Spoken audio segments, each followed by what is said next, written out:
مگر صاحب یہ معاملہ ذرا حل کیسے ہو کہ اختلافات بینچ میں آگے نہ بڑھیں؟ بینچ اور بار کے درمیان اب اختلافات نظر آ رہا ہے کہ آگے بڑھ رہے ہیں، پٹیشنز آ رہی ہیں، معاملہ ریزالو کیسے ہو کہ مزید خرابی اس معاملے میں نہ آئے؟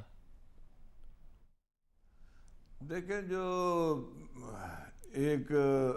رائے عامہ ہے لوگوں کی سول سوسائٹی میں اور جو بار روم ڈسکشنز ہیں، وہ شاہ زیب صاحب اس بات پر آ رہے ہیں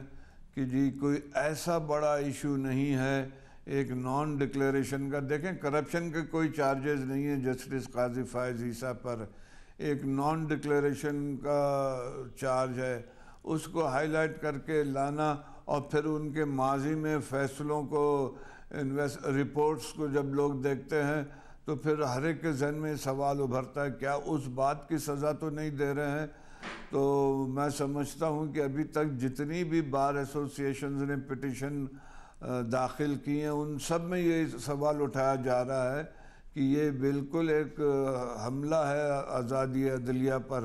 اور لوگ یہی سمجھ رہے ہیں کہ جو عدلیہ، اگر کل کچھ کوئی آدمی سوچ بھی رہا تھا آزادی رائے رکھنے کی، جج اس کو اگر قاضی فائز عیسیٰ کے ایشو پہ یہ لوگ کامیاب ہو گئے تو وہ بھی بیچارہ اپنی زبان بند کر لے گا وہ جج۔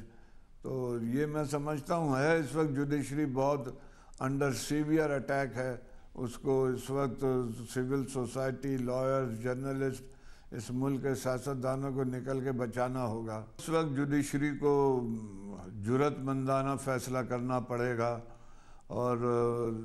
انڈیا کے سپریم کورٹ کے ایک جج تھے جسٹس وینکٹارا میاں، انہوں نے بڑی خوبصورت بات کہی تھی شاہ زیب۔ انہوں نے کہا، یہ آزاد عدلیہ کے اس سوال جواب پر انہوں نے کہا تھا کہ it is inner strength of a جج which ensures independence of a judiciary۔